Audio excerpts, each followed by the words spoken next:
It's been an exciting few weeks. After much good-natured debate, the US has decided that its total debt, $14.3 trillion, is to be allowed to get even bigger. But how much is $14.3 trillion? It's a number so huge, it's almost impossible to imagine. Here's a way of thinking about the size of the US national debt. I'm going to make a stack of $100 bills laid directly one on top of another and see how tall the stack is when it's worth $14.3 trillion.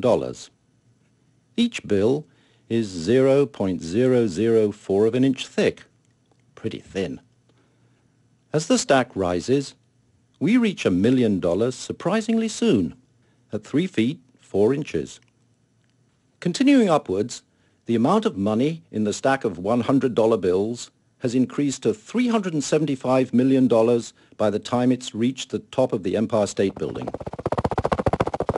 So it takes just over 2.5 Empire State Buildings for the stack to get to $1 billion.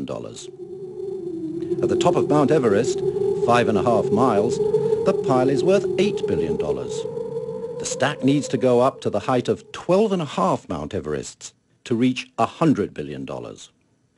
So $100 billion is a stack of $100 bills nearly 69 miles high. And that's where meteors are active. And it seems like a pretty big number. But let's see how much farther our pile of money has to go to reach the $14.3 trillion that make up the US national debt. The stack continues up and up. It shoots further into space. Only when it reaches 9,030 miles does the stack finally add up to $14.3 trillion.